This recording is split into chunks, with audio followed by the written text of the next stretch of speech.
전 회장, 전 회장님이신 이광희 장로님 기도해 주심으로 시작하도록 하겠습니다. 예, 감사합니다. 고마우신 사랑의 하나님, 주님께서 저희를 이 땅 가운데 지켜주셔서 주님의 자녀 삼아 주시고 주님 일을 할 수 있도록 저희들을 지켜주시고 힘을 주시니 감사합니다. 이 땅에 시니어 선교회를 세워주시고 선교회를 통해서 저희들이 나이는 비록 연로하지만 날로 날로 새로워져서 주님 나라를 바라보고 살아갈 수 있도록 은혜 내려주심에 감사드립니다. 아멘. 주님, 이번 시니어 선교회가 통화 선교를 준비하고 있습니다. 주님께서 준비하시고 인도하시어서 저희들 시니어 선교회를 통해서 통화 선교를 나아갈 수 있도록 저희들에게 길을 열어주신 은혜 감사드립니다. 아멘. 주님, 저희들이 시니어 선교회가 나가기 전에 먼저 주님 말씀 앞으로 나가길 원합니다. 주님이 주신 그 말씀과 사명을 따라서 저희들이 이 땅에 어렵고 힘들고 주님을 모르는 백성들을 향해서 주님의 복음을 전하는 복된 일에 함께할 수 있도록 인도하심에 감사드립니다.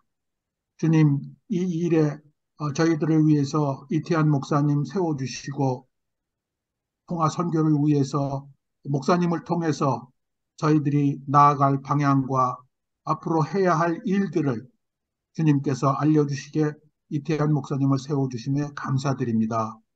주님, 이태한 목사님을 강건케 하시고 사역 가운데 주님께서 늘 복내려 주시옵소서. 저희들 부족하지만 주님의 말씀 앞에 섰습니다. 목사님 말씀을 통해서 주님의 말씀을 대언하실 때 저희들이 아멘으로 화답하고 저희들의 마음 문을 열고 저희들이 변화되는 귀한 복된 시간 되게 도와주시옵소서. 이 줌 영상을 준비하신 드보라 선교사님과 우리 또 시니어 선교회를 이끄는 우리 회장님, 총무님, 그리고 임원단 여러분께 감사드립니다. 주님께서 저희들의 지경을 넓혀주시고 통화와 동남아를 통해서 저희들이 주님의 말씀을 붙들고 나아갈 수 있게 지켜주시옵소서. 저희들 더 건강케 하여 주시길 원합니다. 저희들의 말씀 앞에 저희들이 겸손히 무릎 꿇고 주님 말씀에 경청하게 도와주시옵고 준비하는 우리 기간 내내 주님께서 은혜 내려주시길 간절히 원하옵고 이 모든 말씀 우리를 구원하여 주신 예수 그리스도 이름 받들어 간절히 기도드리옵나이다. 아멘. 아멘. 예, 감사합니다. 지금 우리 통화 선교를 가는 현재까지 확정된 5분 외에도 여러분들이 들어와서 또 이렇게 함께 이렇게 우리 세미나를 하게 해주시니 감사드립니다. 특별히 이제 이번에 우리를 위하여서 이렇게 시간을 내주신 이태한 목사님을 위하여 모두 함께 박수로 환영해 주시면 감사하겠습니다. 예, 아이고, 황송합니다. 이렇게 또 여러분 장로님들을 뵙게 돼서 너무너무 감사하고 기쁩니다. 음. 네, 그러면 시작해 주시면 되겠습니다. 앞으로 이제 예, 4번에 걸쳐서 하실 거니까 뭐 아마 네. 오늘 보내주신 거는 이번 거만 예, 얘기하시면. 오늘 겁니다. 오늘 거. 네네. 예. 예, 그, 지난 화요일 날 잠깐 선교 가시는 분들 잠깐 얘기를 했는데, 오늘 우리가 좀 선교란 무엇인가 하는 것 좀 살피고요. 다음 시간하고 그 다음 시간에는 이제 우리 단기 선교 가시는 분들을 위해서 단기 선교의 실제에 대해서 좀 살피고 마지막 4번째 시간에는 우리가 통화라고 하는 다른 나라, 다른 지역을 가기 때문에 문화를 우리가 어떤 식으로 이해를 해야 될 건가 하는 문화에 대한 얘기, 그 다음에 또 우리가 선교를 하게 되면 빼놓을 수 없는 것이 기도로 준비하는 건데, 기도에 대해서 이렇게 4시간에 걸쳐서 우리 장로님들하고 한번 공부를 해보도록 하겠습니다. 근데 참 부족한 사람을 이렇게 콕 찍어가지고 세워주셔서 참 기쁘고 감사하고, 또 여러분 우리 모든 장로님들에게 참 감사하다 하는 말씀을 좀 드리고 싶습니다. 먼저 이제 그 교환을 보내드렸는데 보시면서 좀 이렇게 설명을 좀 같이 들으시면 좋겠습니다. 근데 그때 제 소리가 잘 들립니까? 잘 네, 들려요. 잘 들립니다. 들립니다. 네, 잘 네, 네. 들립니다. 먼저 이 선교라고 하는 용어의 기원, 그리고 성경적인 의미를 좀 살피면요. 사실 이 선교, 미션이라고 하는 단어는 성경에 나오지 않습니다. 영어 성경에도 마찬가지로 미션이라고 하는 단어가 나오지 않습니다. 단지 이 선교는 라틴어 미테레, 그러니까 투 샌드라고 하는 말에서 유래를 했습니다. 그러니까 성경에 이 보냄이라고 하는 투 샌드, 샌딩이라고 하는 뜻을 가지고 있는 헬라어 단어들이 몇 가지가 있습니다. 그거를 좀 살펴보게 되면 먼저 이 아포스텔로라고 하는 헬라어에 기초해서 샌드를 뜻하는 캠페인이라고 하는 단어가 신약에 79번 나옵니다. 그리고 샌드포스를 의미하는 이 아포스텔레인이라고 하는 단어가 137번 정도 나옵니다. 아마 보내드린 교환에는 제가 그 137번 나온다고 하는 거를 빠뜨렸는데 혹시 관심 있는 분은 적어 놓으셔도 좋겠습니다. 그 다음에 보냄을 받은 자를 뜻하는 아포스톨로스가 79번 언급이 되고요.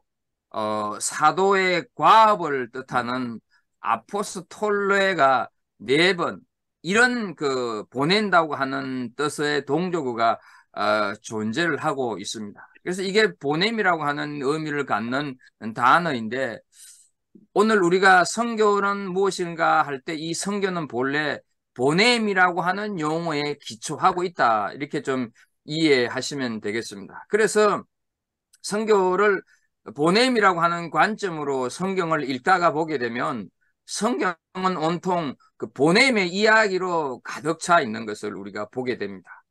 뭐 아주 대표적인 예로 하나님께서 예수님을 이 땅에 보내셨지 않습니까? 그것도 선교의 한 부분이죠.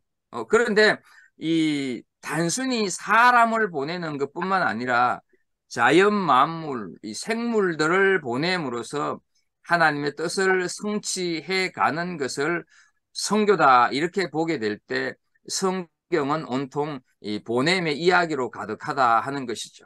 그런 의미에서 우리가 가지고 있는 신구약 66권 성경은 바로 선교의 책이다 하는 것을 우리가 좀 알게 됩니다. 그런데 근대 선교 운동은 선교라고 하는 것을 대단히 환원주의적으로 이해를 합니다. 이 환원주의라고 하는 것은 설명을 듣다가 보면 이해가 될 것인데, 대표적으로 말을 하자면 이 특정한 사람이 열정과 비전을 가진 사람들이 다른 나라에 가서, 또 다르게는 타 문화권에 가서 복음을 전하고 영혼을 구원하고 또 교회를 개척하는, 그리고 이후에 이 복음주의 이 지역에서 복음주의권에서 추가한 것, 어떤 사회적인 봉사를 하는 것을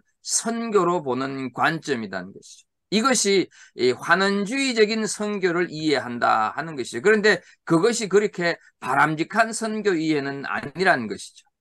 이것이 굉장히 중요한 선교의 내용이긴 하지만 그것만이 선교라고 생각을 하게 되면 이 선교라고 하는 것을 대단히 축소하는 결과를 초래하게 된다 하는 것이죠.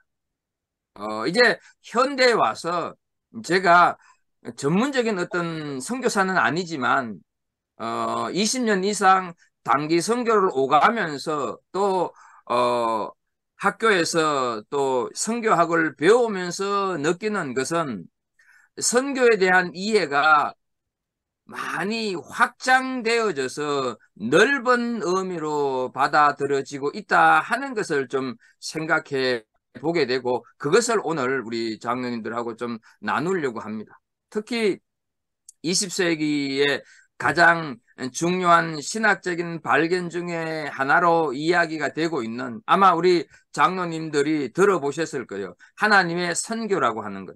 미시오데이라고 하는 게 이따가 또 나올 텐데요. 미시오데이라고 하는 그런 관점에서 우리가 이 선교를 좀 새롭게 정의를 하고 이해하고 실천하는 그런 일들이 대단히 중요하고, 또 우리 장로님들이 선교를 오가면서 또 선교에 대한 이런 공부를 해가면서 좀 이렇게 그 선교에 대한 것을 하나님의 선교라고 하는 그런 아주 폭넓고 광범위한 쪽으로 이렇게 발전을 좀 시켜 나갈 필요가 있다 하는 것이죠. 그럼에도 불구하고 여전히 교회 상황에 가서 만나게 되면 저를 여기서 목회자라고 할 때 저도 포함이 되겠지만, 목회자들이나 성도들은 여전히 이 선교 이렇게 얘기를 할 때 특정한 몇몇 사람들이 다른 나라에 가서 타 문화권에 가서 펼치는 특정한 행동이라고 하는 제한된 의미의 선교를 이해하고 있다는 것이죠. 하지만 이제 통화를 가시는 분도 마찬가지겠지만, 오늘 이 줌으로 강의에 참석하고 있는 우리 모든 장로님들이 선교를 성경이 가르쳐주는 성경적이고 근원적인 의미의 선교 이해로 좀 새롭게 회복해가는 일들이 앞으로 우리의 교회와 선교의 미래 방향을 위해서 대단히 중요한 과제고 좀 작업이라고 생각이 되어집니다.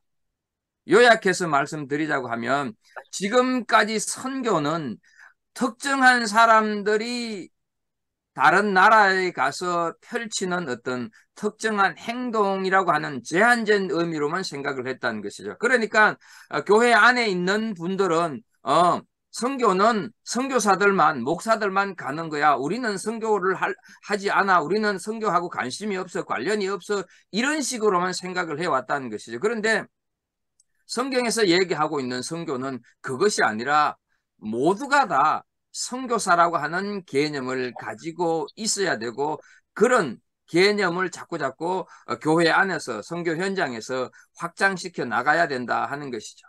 그래서 이 근대 선교의 문제점을 좀 더 자세히 좀 말씀을 드리자면, 아까 말씀드린 대로 선교에 대한 환원주의적인 이해를 너무너무 사람들이 많이 하고 있다는 것이죠. 또 지금도 단기 선교를 많이 보내고 하는 교회들조차도, 목사들조차도 그런 생각을 한다는 것이죠. 뭐냐면, 제가 1999년도부터 선교에 대한 관심을 가지고 단기 선교를 여기저기 한국에 있을 때부터 다녔습니다. 그렇게 다녀보고 경험한 것을 토대로 좀 말씀을 드리면, 교회나 성도들을 통해서 확인되고 있는 것이, 해외에 있는 어떤 선교사들이 방문을 해서 선교 보고를 하게 되면 이 성도들이 정말로 극적이고 감동적인 이야기를 들으면서 박수를 쳐주고 눈물도 흘리고 후원도 한다는 것이죠. 중보 기도도 하고요. 이런 것들이 굉장히 중요하고 좋은 일입니다. 사실 요즘은 팬데믹으로 그런 것마저도 식어가고 있는 현실이다 하는 것을 아마 우리 장로님들이 아실 것인데, 그럼에도 불구하고 여기에 결론적으로 나오는 문제점은, 일부 이 소수의 사람들이 선교사들에게 박수를 보내주고 도와주고 기도해주지만, 정작 자신들이 선교사라고 하는 정체성과 그 역할의 이해를 갖지 못하고 삶의 자리에서 선교사로서의 삶을 살지 못하는 대단히 심각한 문제가 나타나고 있다 하는 것이죠. 이것이 오늘날 선교에 있어서 극복되어져야 할 가장 중요한 문제점 중에 하나입니다. 그러니까 이 선교를 이원론적인 선교 이해, 이원론적인 선교사에 대한 정의가 이 교회의 선교를 심각하게 많이 약화시켜 왔다 하는 것이죠. 그리고 이런 것들이 지금은 아주 더 이렇게 심하게 지배하고 있다 하는 것입니다. 그리고 또 하나 이 선교의 문제점을 좀 지적을 해본다면 이 선교가 지금까지 정복주의적이고 지역적 확장주의 성향을 가지고 있었다 하는 사실이죠. 아마 이거는 무슨 말인가 잘 이해를 하실 것입니다. 근대 선교가 근대 제국주의 영향 속에서 이루어졌다고 하는 것 다 알고 계시지 않습니까? 그러니까 이 서양 열강들이 식민지화하기 위한 그런 하나의 방편으로 이 선교를 사용을 해왔다는 것이죠. 물론 전부는 아니죠. 개별 선교사들이 하나님을 사랑하고 또 사람들을 사랑하는 열정을 가지고 이런저런 일을 하기도 했고 감동적인 선교 이야기들이 많이 있는 것은 사실입니다. 그러나 이 제국주의라고 하는 정치, 경제, 문화적 또는 경제적 이런 힘에 기초한 선교였기 때문에 복음이라고 하는 것을 가지고 땅을 정복해 가는 것을 선교라고 생각을 했다는 것이죠. 그것이 근대 선교의 문제점 중에 하나라는 것입니다. 흔히 말하는 대로 땅 따먹기를 하고 있었는데 그것을 선교라 이렇게 이해를 했다 하는 것이죠. 다분히 정복적이고 지역 확장주의적인 선교 이해를 가지고 있었고 또 그런 실천을 해왔다는 것이죠. 그래서 선교지에는 많은 문제들이 봉착을 하고 있고 아마 들어보셨을 텐데 선교사 모라토리움 이런 말도 생겨서 서구 선교사들은 물론이거니와 심지어는 한국 선교사들도 자기 동네에서 자기 나라에서 떠나주기를 바라는 그런 정서가 아주 팽배해지고 있습니다. 이것이 정복주의적 또 지역적 확장주의가 갖는 이 근대 선교의 심각한 문제점 중에 하나였다 하는 것. 그 다음에 우리가 좀 그 생각을 해 보아야 할 것이 이 선교를 가리켜서 그 뭐냐면 하나님의 교회의 선교이거나 하나님의 선교라기보다는 개인이나 혹은 어떤 기관의 프로젝트, 그래서 선교가 철저히 소수의 헌신된 사람들의 비전과 열정과 헌신에 의해서 이루어졌다 하는 것이 근대 선교의 문제점 중에 하나입니다.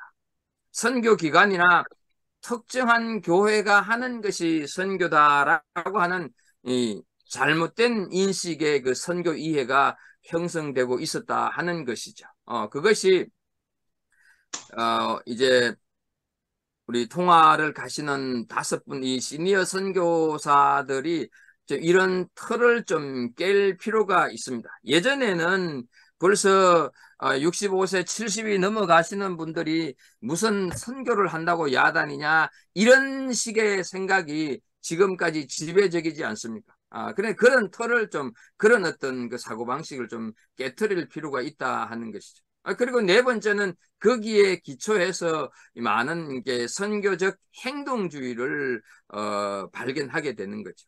해외에 가서 뭔가를 하는 것, 뭔가를 프로젝트를 하고 특정한 일을 하는 것을 선교로 이해했기 때문에 선교적 행동주의가 이 선교다 이렇게 동일시되고 있는 것이 오늘날의 현실인 것이죠. 이런 개념들을 좀 바꿔 나갈 필요가 있습니다. 그래서 오늘 이 첫 시간 선교란 무엇인가 하는 것을 우리가 좀 살피면서 사실 이 선교라 무엇인가 하는 것이 새삼스러운 주제일 수는 있습니다. 왜냐하면 지금까지 선교를 해왔는데 무슨 또 선교란 무엇인가 이런 것을 살펴야 되나 하는 그런 새삼스러운 주제일 수도 있지만 이 주제가 상당히 중요하다는 것이죠. 왜냐하면 이 우리가 선교라고 하는 말을 익숙하게 사용하기는 한데 또 교회나 우리 예수 믿는 사람들 사이에서 선교라고 하는 말은 이미 익숙해진 용어입니다. 그래서 저마다 이 선교라고 하는 말에 대해서 어떤 일치된 정의, 또 어떤 일치된 이해가 있다고 하는 것을 전제를 가지고 지금 선교라고 하는 말을 일상적으로 쓰고 있는데, 사실은 그렇지 않다 하는 것이죠. 우리는 너무 그 선교를 어떤 제한된 범위 안에서로만 사용을 하고 있다 하는 것이, 그래서 좀 이 선교에 대한 이 의미, 뜻을 좀 새롭게 찾아가자 하는 의미에서 선교 학교를 시작을 하면서 오늘 첫 시간으로 선교란 무엇인가 하는 것을 좀 살피게 되는 것이죠. 자, 우리가 선교라고 하는 말 말고 은혜라고 하는 말을 우리가 많이 사용하고 있지 않습니까? 뭐 설교를 듣고 마음의 감동이 있으면 은혜를 받았다고 하고, 또 눈물을 흘렸다고 하면 더 큰 은혜를 받았다고 얘기를 하고, 때때로 어떤 제가 목사긴 하지만 또 목사에 대한 얘기를 해서 좀 그렇지만, 때때로 어느 목사가 설교 시간에 개그 같은 유머를 하고 한바탕 웃고 나서도 은혜를 받았다고 우리는 이렇게 말을 하지 않습니까? 그러나 그랬을 때 말하는 은혜가 실제로 성경에서 말하는 그런 의미는 절대로 아니지 않습니까? 그래서 은혜라고 하는 그 단어가 올바른 의미를 찾는 것이 중요하다고 하면, 이 선교라고 하는 단어의 뜻도 성경적으로 우리가 제대로 이해를 해야 되고 제대로 살펴야 된다 하는 것이죠. 그래서 이제 이 그 선교가 무엇인가 하는 것을 좀 우리가 살펴보고 있는 것입니다. 이 선교라고 하는 용어를 우리가 많이 쓰면서도 사실 제대로 정의를 내리지 않고 선교라고 하는 단어를 쓰게 될 때 혼선을 가지고 오게 된다 하는 것이죠. 그래서 좀 이 선교는 바로 이런 것이다 하는 정의를 내리기 위해서 좀 오늘 이 시간 선교가 무엇인가 하는 것을 좀 공부하고 있다 하는 것을 좀 생각을 했으면 좋겠습니다. 그래서 지금까지 우리는 이 선교라고 하는 용어의 기원과 성경적인 의미, 그리고 이어서 이 근대 선교가 가지고 있었던 문제점, 그것이 근대 선교의 문제점이 있긴 했어도 그것이 선교가 아니었다 이런 말은 아니지만, 그 근대 선교에 있어서 문제점이 몇 가지 있었다고 하는 것을 네 가지를 살폈고요. 이런 상황 속에서 이제 아주 중요한 어떤 그 신학적인 개념이 하나 등장을 합니다. 제가 조금 전에 말씀을 드렸는데, 하나님의 선교라고 하는 아주 중요한 개념이 등장합니다. 아마 많이 들었었죠? 미셔데이. 예, 이렇게 많이 들었을 텐데, 이 하나님의 선교 미셔데이는 단순히 선교학적인 개념만 포함을 하고 있다, 이것이 아닙니다. 교회 역사 속에서 하나님의 선교는, 미셔데이는 굉장히 중요한 어떤 그 신학적인 개념이었습니다. 어거스틴이나 토마스 아퀴나스 이런 사람들과 이어서 쭉 이어오는 굉장히 중요한 개념이었는데, 어느 순간에 우리 사람들이 이 미셔데이, 하나님의 선교라고 하는 것을 잃어버렸습니다.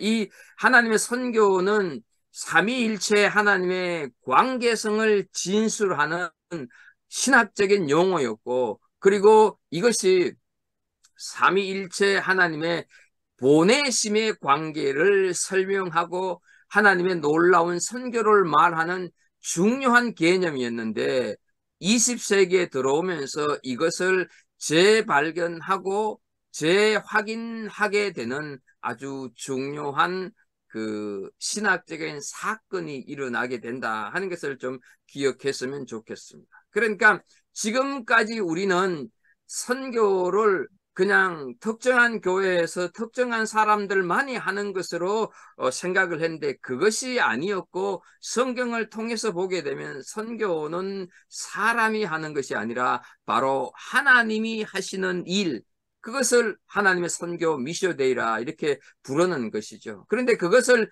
잃어버렸고 잊어버렸는데, 어떤 계기로 인하여서 또 재발견하게 되고 재확인하게 되는 일들이 일어나게 됐다 하는 것이죠. 그 배경을 좀 살펴보게 되면, 전통적인 선교 방식이 위기에 처하게 되면서부터 이 미쇼데이라고 하는 그 중요한 개념이 다시금 되살아나기 시작을 했다 하는 것이죠. 뭔 말인가 하면 서구에 의한 서구의 어떤 기관들이나 교단, 선교 단체 이런 그 중심적인 선교는 비서구 사회에 복음이 전거되지 않은 지역에서 자신들의 어떤 그 기간 확장과 생존의 우선순위를 두었습니다. 그래서 이 제가 많이 이렇게 선교 현장에 가보긴 했었지만 가만히 보게 되면 이게 과연 하나님의 선교일까 하는 생각이 들 정도로 이건 아닌데 하는 생각들을 좀 많이 가졌습니다. 뭐 혹시 우리 장로님들 중에서도 그런 경험이 있는가 모르겠습니다만은 선교 현지에 가봤을 때 서로 기관과 기관이 서로 경쟁을 하고 어떤 때는 싸우기도 하고 이 영역은 우리가 감당해야 될 선교 영역이야. 이 영역은 우리가 감당해야 될 성역이니까 돈 터치 이런 식으로 막 이렇게 싸우기도 하고 또 어때요? 교회도 보게 되면 마치 해외에 본인의 교회에 어떤 지부를 세우는 것처럼 그 자기 교회 이름을 갖다 붙이고 이런 경우들을 많이 아마 보았을 것입니다. 그리고 사실은 현지에 있는 사람들의 어떤 그 선교적인 필요보다는 자신들의 존재, 자신들의 어떤 힘의 확장, 과시 이런 식으로 선교가 진행되어 왔다 하는 것이죠. 이러다가 보니까 이런 것들이 위기에 처하게 되고 벽에 부딪히는 현실에 이렇게 직면을 하게 되는 것이죠. 아마 오늘 이곳에 오신 분들 중에서 바누아투나 통화나 또 다른 어떤 선교지에 가 보신 분들이 계실 터인데 저는 이제 뉴질랜드에 와 있으면서 바누아투 선교를 이렇게 해마다 하다가 팬데믹 때문에 못 가고 있는데 우리 갈보리 교회에서는 통화에도 이렇게 가고 했었는데 제가 이제 바누아투를 많이 경험을 해봤으니까 바누아투 예를 들면 지금도 오클랜드에 있는 많은 교회들이 사실 이게 바누아투로 선교를 하고 있습니다. 근데 그것이 나쁘다고 하는 것이 아니라 제가 바라고 조금 아쉬운 것은 이렇게 선교를 가는데 좀 이렇게 선교를 가는 교회들이 좀 연합을 해가지고 표현이 적당할지는 모르겠지만 창구를 일원화 해가지고 좀 가게 되면 훨씬 더 효과가 있지 않을까 이런 생각을 하는데 지금도 보게 되면 개교회들이 그냥 여기저기 이렇게 선교를 하게 되지 않습니까? 그러니까 우리 교회가 이만큼 선교를 했네 이런 것만 내세우는 것이죠. 실제로 그 현장에 그 선교지에 있는 그 원주민들이 어떤 선교적인 필요가 있는지 그거는 아예 무시를 하고 그냥 우리 교회가 이만큼 했네.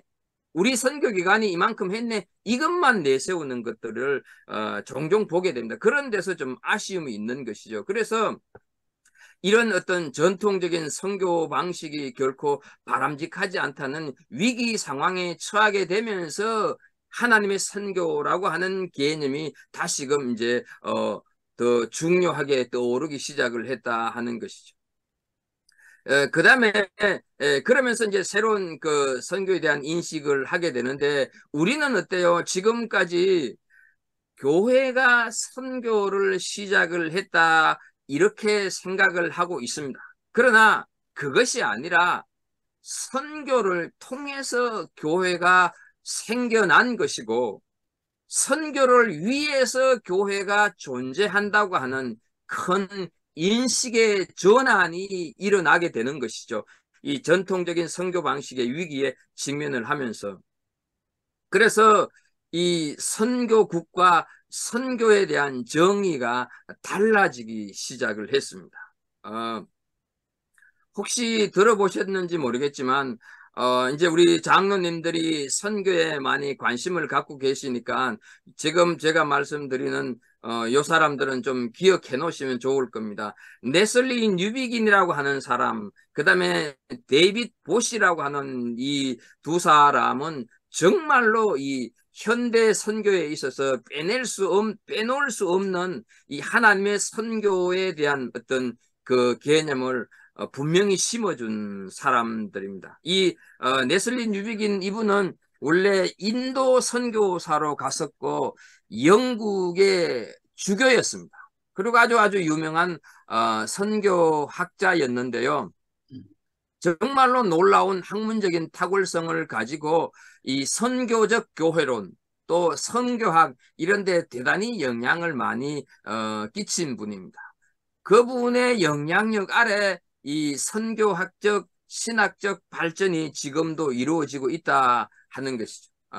그런데 어떤 일이 있었냐면 이분이 인도에서 선교 사역을 하다가 자기 나라인 영국으로 돌아갔을 때 자기는 인도가 선교지라고 생각을 했었는데 오히려 자기 나라를 비롯해서 유럽이 선교지구나 하는 것을 굉장히 중요하게 깨닫는 그런 일들이 일어나게 된 것이죠. 아마 우리 여기 오신 장로님들이 이 최소한 뉴질랜드에 오신 지 20년은 넘었으리라 생각을 하는데 여러분들이 한국에서 뉴질랜드로 오실 때 뉴질랜드에 대해서 어떤 생각을 가지고 오셨는지 모르겠습니다. 뉴질랜드가 기독교가 온통 자리를 잡고 있는 나라다 이런 생각을 가지고 오셨는지는 모르겠습니다. 저는 사실은 뉴질랜드를 올 때 이 기독교가 기본으로 깔려 있는 그런 뉴질랜드다 이런 생각을 했었죠. 그리고 뭐 예수 믿는 사람들이 거의 8, 90%는 예수를 믿을 거다 이런 생각을 하고 왔었어요, 사실은. 그런데 막상 뉴질랜드 와보고 오늘날 보십시오. 한번 이 뉴질랜드는 불과 4, 50년 전만 해도 인구 비례당 세계에서 선교사를 4번째로 많이 보내던 나라였습니다. 그런데 지금은 어떻습니까? 이 뉴질랜드는 전체 인구의 기독교 인구가 10%도 안 되잖아요. 무슨 말을 좀 하고 싶으냐 하면 이 네슬린 유비긴이 인도가 선교지라고 생각을 하면서 열심히 선교를 하다가 왔는데 막상 본국에 돌아와 보니까 인도가 선교지가 아니라 자기 나라 유럽이 선교지구나 하는 생각을 하게 됐다는 것이죠. 뉴질랜드도 마찬가지지 않습니까? 그래서 지금은 어때요? 뉴질랜드도 역선교를 받아야 할 나라가 되고 말았다 하는 사실이 우리 마음을 좀 아프게 하고 있는 것이죠. 자, 이 네슬리 누비긴이 인도 같은 비서구권 나라들은 눈에 보이는 우상을 섬긴다는 것이죠. 뭐 우리가 아는 대로 인도에는 소를 우상으로 섬기지 않습니까? 그리고 수많은 잡신이 있는데 그러나 자기 나라에 돌아가 보니까 유럽이라고 하는 나라는 눈에 보이는 형상을 섬기는 것은 아니지만 강력한 우상이 지배하고 섬기는 선교지구나 하는 것을 확인하게 됐다는 것이죠. 뭐 지금도 유럽에는 뭐 교회가 다 거의 팔려서 뭐 술집으로 바뀌고 카페로 바뀌고 이러지 않습니까? 그러면서 이분이 이런 얘기를 해요. 그냥 이거는 그냥 우리 장로님들이 듣기만 하면서 그냥 넘어가셔도 돼요. 이분이 어떤 얘기를 하냐면 서구의 전통적인 파송 기관들은 가장 긴급한 현재의 선교지가 자신들의 전통적인 본토라는 것과 그들이 상대해야 할 가장 호전적인 이교주의는 지금 개발된 세계를 지배하고 있는 이념이라고 하는 사실을 인식하지 못했다. 이런 얘기를 하고 있습니다. 무슨 말인가 하면 이 기독교 왕국의 모델 아마 들어보셨을 것입니다. 크리스찬 텐덤, 이 기독교 왕국을 그렇게 표현을 하거든요. 이 기독교 왕국의 무덤 속에서 서구 사람들은 다 기독교인이라고 하는 인식이 있었는데 서구의 나라에서 비서구권으로 선교를 한다, 선교사를 파송한다는 인식이 있었는데 그러나 지금은 유럽 서구의 나라들이 심각한 선교지가 되었다. 이렇게 얘기를 하고 있는 것이죠. 그러니까 눈에 보이는 형상에 절하고 뭐 우상을 숭배하고 있지는 않지만 그들은 물질주의와 세속주의와 소비주의에 사로잡혀서 만몬의 신을 숭상하는 자가 되어 있고 대다수의 사람들이 이 실제적으로 진정한 그리스도인이 아닌 이름만 가진 그리스도인이라고 하는 사실을 인식하게 되면서 자기 나라 영국을 비롯하여서 유럽 서구가 가장 심각한 선교지라고 하는 인식을 이분이 하게 되는 것이죠. 이런 의미에서 이 네슬리 누비긴이 선교적 교회론을 말을 하게 되는 것입니다. 이제는 서구의 교회들이 서구의 세상에서 가장 심각한 선교지 중에 하나라고 하는 인식을 가지고 본인들이 서 있는 자리에서 선교를 해야 한다. 그래서 선교적인 교회로 변화되어야 한다 하는 주장을 하게 되고, 거기서부터 선교적인 교회론이 이제 발전하기 시작을 했고 실천을 모색하게 되는 굉장히 중요한 인식을 가질 것을 우리에게 오늘날 선교에 대해서 관심이 있다고 하는 모든 사람들에게 이 도전을 주셨던 분이 바로 이 네슬리 누비긴이다 하는 것을 좀 생각을 해 보시면 좋겠습니다. 아마 이 뉴질랜드를 우리 아시아 사람들은 오세아니아라 그러고 이 키위들은 뭐 유럽이라고 얘기를 하긴 하겠지만 뭐 어디든지 상관없이 지금 뉴질랜드의 상황을 본다고 하면 이 네슬리 누비긴이 얘기했던 영국과 거의 뭐 다를 바가 없지 않습니까? 지금 되어가는 지금 뉴질랜드에도 교회가 없어서 문을 닫고 있는 교회들이 교인이 없어서 문을 닫고 있는 교회가 얼마나 많이 있습니까? 가장 피해를 본 것이 뭐 피해라기보다 가장 그 실감 있게 느낀 것이 우리 갈보리 교회 아닙니까? 우리 갈보리 교회가 있던 그 세인트 데이빗 교회가 교인이 없어지게 되니까 그 교회가 다른 사람에게 팔려가 버리게 되는.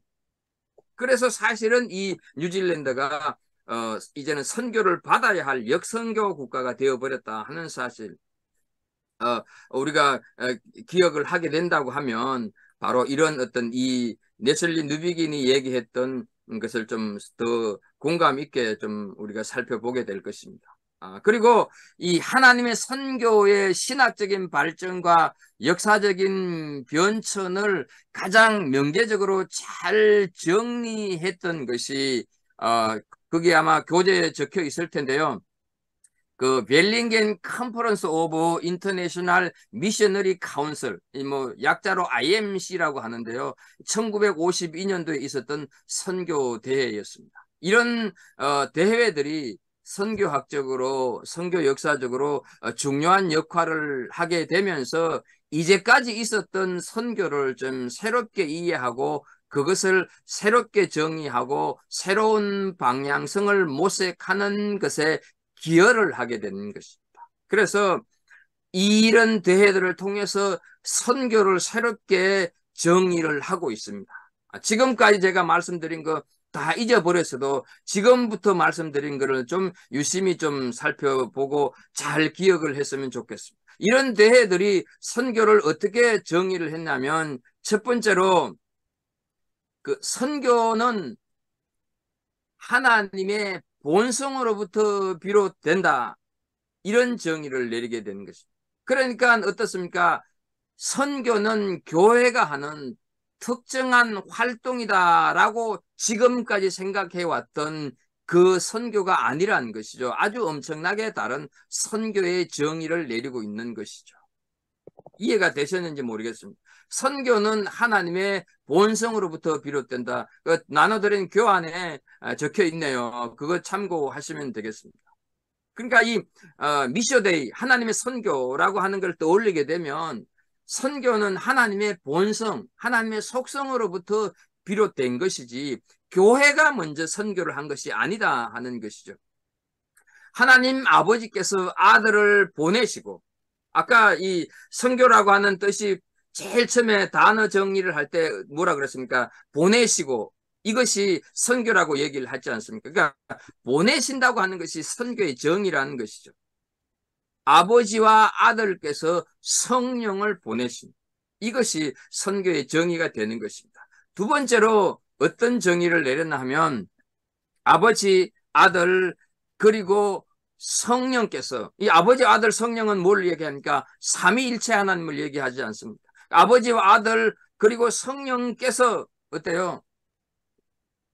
교회를 세상으로 보내시는 거죠. 이해가 되십니까? 교회를 세상으로 보내신다. 자, 여기서 교회, 헬라어로 에클레시아라고 하지 않습니까? 교회는 어떻습니까? 부름받은 거룩한 무리들이라는 것이죠. 그거는 우리 장로님들이 기본적으로 알고 있을 것입니다. 그럼 왜 교회가 부름받은 거룩한 무리들인데 왜 부름을 받았다는 것이죠? 보내심을 받기 위해서 부름을 받았다는 것이죠. 그래서 교회는 부르심을 받은 존재이지만 동시에 보내심을 받은 존재라고 하는 것을 좀 기억해야 합니다. 말을 좀 더 하자면 보내심을 받기 위해서 부르심을 받은 존재가 교회다 하는 것이죠. 잘 생각을 하셔야 됩니다. 선교에 대한 개념을 우리가 이렇게 좀 생각을 해야 돼요. 그런데 어때요? 우리는 자꾸 교회를 부르심을 받은 존재라고 하는 반쪽짜리 이해만 하고 있다는 거죠. 아까 에클레시아 교회를 부르심을 받은 거룩한 무리들, 교회의 정의를 거기에서만 딱 머물고 있다는 것이 그것이 아니라 교회는 보내심을 받기 위해서 부르심을 받은 존재라고 하는 것을 생각을 해야 된다. 그래서 교회는 세상으로 보냄을 받은 기관이라는 것이죠. 우리 교회끼리, 우리 교회만 잘 성장하고 잘 이렇게 세워져 가면 오케이. 이런 생각 우리가 버려야 된다 하는 것이죠. 하나님의 교회는 다 함께 잘 세워져 가야 되는 것입니다. 그래서 교회는 세상으로 보냄을 받은 기관이다 하는 이 말은 어때요? 교회는 다른 말로 선교사다라고 하는 뜻을 가지고 있는 것이죠. 교회는 선교적인 정체성과 사명을 가지고 있다고 하는 것을 말하고 있는 것입니다. 그러니까 교회에 이렇게 되게 되면 당연히 선교사라고 하는 개념을 가져야 된다는 것이죠. 그러니까 교회가 존재하는 가치는 선교에 있다는 것이죠. 교회가 있으면서 우리 교회는 선교 안에 그냥 우리 교인들끼리 잘 먹고 잘 입고 잘 살고 우리 교인들끼리 그냥 이렇게 도와주고 도움받고 이런 거는 정말로 지극히 편협한 선교의 한 부분이고 그것은 바람직한 교회의 모습은 아니다 하는 거죠. 자, 더 할 말은 많지만 넘어갑니다. 세 번째로 선교는 이와 같은 하나님의 보내심에 참여하는 거라는 거죠. 내가 선교를 한다고 하는 말 맞으면서도 틀린 말입니다. 미시오데이는 선교는 하나님의 선교지 내가 선교하는 것이 아닙니다. 자, 잘 이렇게 지금 말씀드린 것이 선교란 무엇인가 하는 오늘 주제에 제일 많이 이렇게 중심을 두고 강조하는 부분이 바로 이겁니다. 그래서 오늘 이곳에 나와 이 줌을 같이 이렇게 공부를 하고 있는 분들이 좀 이 선교에 대한 개념을 좀 제대로 좀 확립을 했으면 좋겠다 하는 의미에서 제가 계속해서 이제 이 선교에 대해서 강요를 이렇게 얘기를 하고 있습니다. 자, 그다음에 이 선교에 대해서 더 많은 그 발전과 영향을 미쳤던 학자가 데이빗 보시라고 하는 분입니다. 이분은 제가 그 공부하고 있는 LA 그 훌러 신학교의 선교학 교수로도 역임하기도 했었는데 참 일찍 소천하셨습니다. 제가 알기로는 교통사고로 일찍 소천하셨는데 정말로 이분이 뭐 하나님이 데려가셔서 뭐 어떻게 할 수는 없지만 좀 더 살아 계셨더라고 하면 현대 선교학에 놀라운 어떤 그 발전을 가져올 수 있었을 만큼 대단한 학자입니다. 그런데 이분이 남겨놓은 아주 그 훌륭한 책이 하나 있습니다. 트랜스포밍 미션이라고 하는 변화하는 선교라고 하는 그 대작을 저술을 했습니다. 물론 뭐 인간이다가 보니까 한계가 있는 책이긴 하지만 그래도 이 책에 있는 이분의 이 책에서 녹아내고 있는 그 선교 신학적인 발전은 대단한 거죠. 정말로 무시 못할 그런 놀라운 분인데요. 이분이 하나님의 선교라고 하는 관점에서 이 선교의 패러다임이라고 하는 모델을 차용해서 아마 뭐 패러다임이라고 하는 단어를 어떻게 이렇게 구성을 했나 그거는 아마 뭐 장님들이 좀 찾아보시면 되고요. 이분이 하나님의 선교라고 하는 관점에서 선교의 패러다임이라고 하는 모델을 차용해서 선교를 정의하고 선교의 방향성을 우리에게 제시해 준 아주 굉장히 기여한 분입니다. 그분이 선교에 대해서 이런 얘기를 하고 있습니다. 교환을 좀 보시면 좋겠습니다. 첫째는 선교는 먼저 교회의 활동이 아니라 하나님의 속성이다. 하나님은 선교의 하나님이시다라고 이분이 그 선교에 대해서 얘기를 하고 있습니다. 두 번째로 미시오데이라고 하는 개념은 교회나 인간 대행자가 선교의 주체나 수행자가 아니라고 하는 사실을 명백하게 밝혀준다. 이렇게 얘기를 하고 있습니다. 무슨 말인가 이해를 하시죠? 그러니까 미시오데이 하나님의 선교라고 하는 개념은 선교의 주체가 하나님이지 인간이 아니라는 것이죠. 우리는 자꾸 내가 선교하네, 우리 교회가 선교하네 이런 식으로 얘기를 하고 있는데 그 말은 맞지만 틀리기도 했다 하는 것이죠. 미시오데이 하나님의 선교라고 하는 개념은 하나님이 선교하는 것이고 인간은 그 하나님의 선교를 함에 있어서 도구자로 쓰임받는 것에 불과하다는 것이죠. 이것을 좀 알 필요가 있습니다. 그래서 선교는 먼저 그리고 궁극적으로 창조주, 구세주, 거룩하게 하시는 주이신 삼위일체 하나님께서 세상을 위하여서 하시는 일이다. 교회는 이 일에 참여하는 특권을 누리는 것이다. 이렇게 얘기를 했습니다. 좀 이해가 되셨는지 모르겠습니다. 선교는 삼위일체 하나님께서 세상을 위해서 하시는 일이고 교회는 이 하나님이 삼위일체 하나님이 하시는 이 일에 참여하는 특권을 누리는 것이다. 이렇게 얘기를 했다는 것이죠. 그러니까 선교는 내가 애쓰고 헌신하고 수고했었지만 결국은 하나님이 하시는 거라는 것이죠. 그래서 우리는 누구가 어떤 교회가 우리는 얼만큼 선교했네, 우리는 이렇게 애쓰고 수고했네 이런 말 하면 안 된다는 것이죠. 자, 그 다음에요. 이분은 또 그 선교를 단수와 복수로 이렇게 구별을 하고 있습니다. 잘 좀 들어 보시면 좋겠습니다.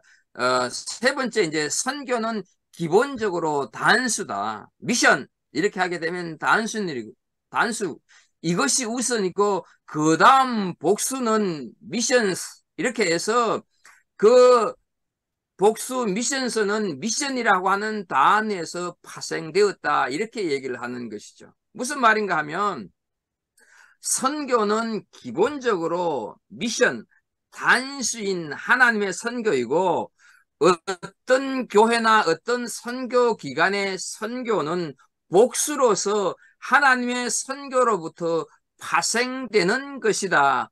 이렇게 이해를 해야 된다는 것이죠. 자, 선교 이러면 하나님의 선교인데 우리 갈보리 교회가 바누아투에 가서 그 바누아투에 있는 아이들에게 여름 성경학교 비슷한 성경 공부를 하게 했다. 그 다음에 한의사랑 침수를 하는 그 목사님 모시고 와서 침을 놓았다. 그 다음에 우리는 아무것도 못했지만 그냥 그 수치가 얼마인지 그 혈압 재는 거랑 당뇨 수치 재는 그거 사갖고 가고 피를 내서 보고 알려주고 당신은 아직 당뇨는 괜찮다. 당신은 당뇨가 심하니까 조심하라. 이렇게 얘기한 이런 선교들이 바로 미션서라고 하는 것이죠. 그러니까 하나님의 선교에서 시작을 해서 교회에서 행하는 그 모든 선교적인 활동을 미션서 이렇게 표현을 하고 있다는 거죠. 미션은 하나님의 선교로서 교회에 그 행해지는 그 모든 일들이 하나님의 선교에 참여하는 거다. 이렇게 이 선교에 대한 정의를 데이빗 보시가 이렇게 내리고 있다 하는 것을 좀 생각을 하시면 되겠습니다. 그 다음에 이 제임스 오코에라고 하는 아프리카 사람, 또 이분은 흑인이고 성경학자고 구약학자인데, 구약에 대해서 본인이 구약학자다가 보니까 구약에 대해서 선교적으로 이렇게 설명을 하고 있습니다. 그래서 사실은 시간이 이렇게 모자라면 이 부분 빼려고 그랬는데요. 제가 좀 제 말이 좀 많이 빠릅니까? 괜찮습니까? 괜찮습니다. 예, 괜찮습니다. 예, 그래서 이 제임스 오코에라고 하는 분이 그 선교에 대해서 이렇게 얘기를 했습니다. 교회의 선교가 하나님의 선교에 참여하며 그것을 섬기는 것이라면 이것이 이 사람이 가지고 있는 선교에 대한 정의입니다. 그 교재도 여러분 나눠드린 데도 있으니까 좀 보시면 되겠습니다. 교회의 선교가 하나님의 선교에 참여하는 그것을 섬기는 것이라고 하면 이것이 이분이 가지고 있던 선교에 대한 정의고요. 교회 개척이나 영혼 구원과 같은 교회 중심적 목적들에게 제한될 수가 없다. 동일하게 하나님이 선교로서 인류와 우주의 온전한 복지를 지향하여야 한다. 이스라엘과 교회의 선택은 하나님의 선교의 우주적 목적이라고 하는 견지에서 이해되어야 한다. 이렇게 얘기를 했습니다. 무슨 말인가 하면요.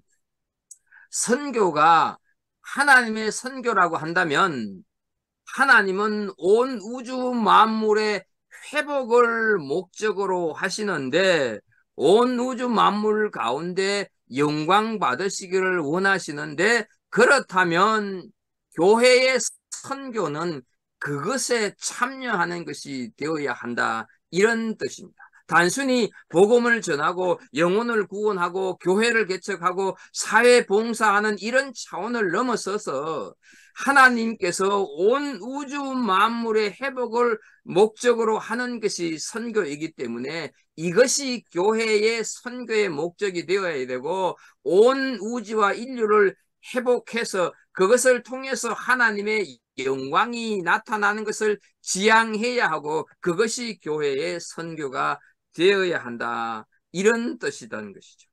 그러니까 우리는 어떻습니까? 이사야서에 나오는 그거 있잖아요.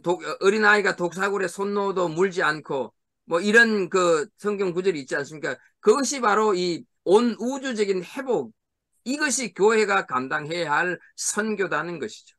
그러니까 어떻습니까? 우리가 온 우주를 회복하기 위해서 우리 갈보리 교회 혼자만 이게 가능하겠습니까? 그러니까 선교는 물론 그렇다고 우리 갈보리 교회가 바나투 가는 거 선교 아니다 이런 의미는 아니지만 이왕 하려고 하면 서로 이렇게 연합해서 함께 하는 것이 훨씬 더 이 하나님이 보시기에 좋은 선교다 이렇게 좀 말씀을 드리고 싶습니다.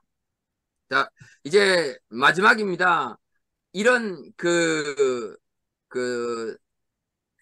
세 가지 명제를 지금 핵심적인 명제를 제가 말씀을 드렸는데요. 뭐 그렇다고 이것이 완벽한 선교의 정의다 이렇게 말을 할 수는 없습니다. 우리 이제 통화에 가시는 분 또 오늘 그 강의를 들으시는 장로님들 중에서도 제뿐만 아니라 다른 경로를 통해서 선교에 대한 강의도 많이 들었을 것이고 또 실제로 선교지에 가보셨던 분들도 많이 계실 텐데 그렇게 강의를 들으면서 또 선교 현지에서 가보면서 장로님 스스로가 이 선교에 대한 정의를 좀 이렇게 세워갈 필요가 있습니다. 그냥 강의 듣고 통화 갔다 오면 되지 이것이 아니라면 그것도 충분하지만 나름대로 이 선교에 대해서 접하면서 또 공부도 해가면서 내가 생각하는 선교는 이런 거다 하는 그 선교에 대한 정의를 좀 이렇게 세워갈 필요가 있습니다. 물론 성경에 기초해야 되고 당연한 것이죠. 이런 것들을 좀 해보자 하는 의미인데요. 자, 이런 의미에서 이제 세 가지 핵심적인 명제를 가지고 제 나름대로 이 선교에 대한 정의를 좀 내린다고 하면, 첫 번째는 하나님의 선교는 삼위일체 하나님의 관계적 본질에서 비롯된다. 아마 아까 조금 얘기했던 거 비슷하지 않습니까? 뭐 저라고 독특한 어떤 선교 정의는 만들 수는 없고요. 이거는 첫 번째는 어떠세요? 삼위일체와 선교의 관계를 지금 제가 말씀드렸습니다. 하나님의 선교는 삼위일체 하나님의 관계적 본질에서 비롯된다. 그러니까 그 하나님의 본질이 선교다 이런 얘기죠. 두 번째로 하나님의 선교는 하나님 나라를 지향한다. 이거는 하나님 나라와 선교의 관계를 제가 말씀을 드리는 것입니다. 그러니까 하나님의 선교 미셔데이는 하나님 나라를 지향하는 것이 돼야 되지. 내가 선교한다고 합시고 내 어떤 욕심, 내가 생각하는 이상 이것을 실현시키고 이것을 구현시키기 위해서 선교를 해서는 안 된다는 것이죠.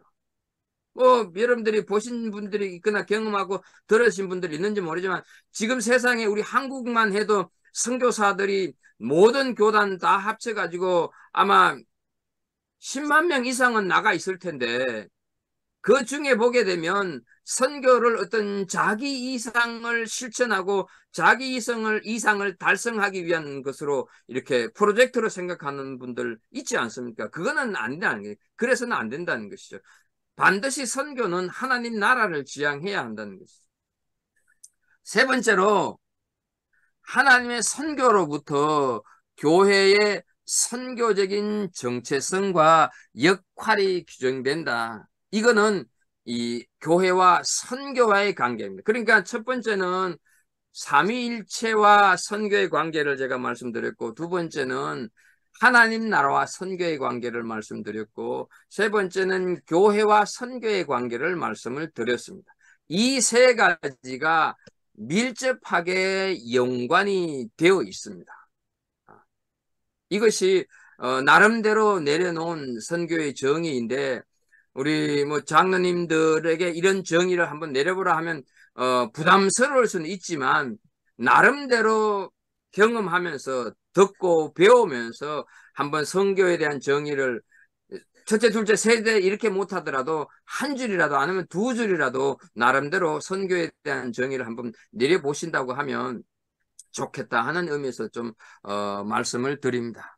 그래서 이제 오늘 9시 1분인데요. 강의를 마치면서 정말로 기억해야 될 것은 선교는 하나님이 시작하신 하나님의 사역이고 우리 인간은 교회는 어떤 선교단체는 그 하나님이 하시는 선교에 참여하는 특권을 누리면서 거기에 내가 쓰임받는 도구다 하는 사실을 꼭 기억해야 합니다. 그러니까 선교의 주체는 하나님이지 인간이나 그 어떤 목사나 어떤 교회가 아니다 하는 사실을 좀 기억해야 되고 교회에서 하는 모든 선교적인 활동은 하나님의 선교, 그러니까 미션, 그 단수 아래 모든 것이 펼쳐지는 것이 그 선교다. 이렇게 좀 생각을 하시면 좋겠습니다.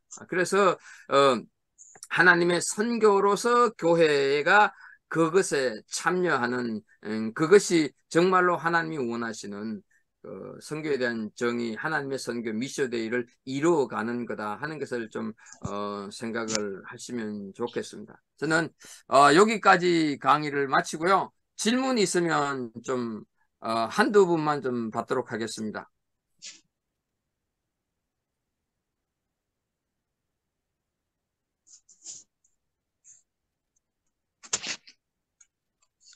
없습니까?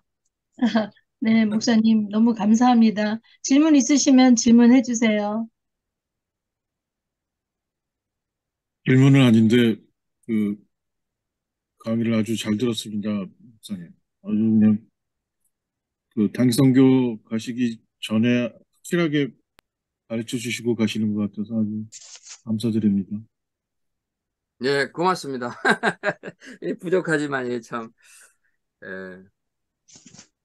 자, 그러면 다음 시간에는 그 단기 선교의 그 실제 이론 이렇게 해서 우리 가시는 분들이 있어서 이 강의가 마련됐으니까 일단 그것에 대해서 2시간 하겠습니다. 단기 선교에 대해서 2시간을 좀 하도록 하고, 그리고 교환은 제가 늦어도 화요일, 진짜 늦으면 수요일까지 보내드리도록 하겠습니다. 오늘은 좀 이렇게 저는 한참 기다렸습니다. 연락이 없어가지고 기다렸는데 어쨌든 이렇게 보내줘서 함께 하실 수 있어서 감사합니다. 그러면 제가 기도하고 마치도록 하겠습니다.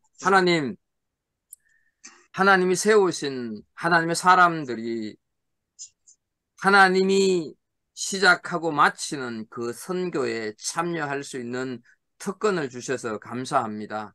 그 특권을 우리가 누리기 전에 알아야 되고 또 배워야 할 것들, 경험해야 될 것들을 가져보는 첫 시간이었습니다. 아버지, 선교란 무엇인가 하는 것을 부족한 종이 나름대로 설명을 드렸는데 행여 잘 이해가 되지 않는 부분이 있으면 성령께서 간섭하셔서 이해가 되게 해주시고, 행여 잘못 가르친 것이 있으면 하나님 기억나지 않게 해주시기를 간절히 바라고 소원합니다. 늦은 시간에도 이 선교에 대한 열정을 가지고 이 노익장을 과시하는 우리 장로님들, 하나님 저들이 속한 가정과 섬기는 교회 위에 복의 복을 더하시며 저들의 손길, 저들의 발걸음을 통하여서 이 땅에 하나님의 나라가 이루어지는 아름다운 선교가 진행되게 하여 주옵소서.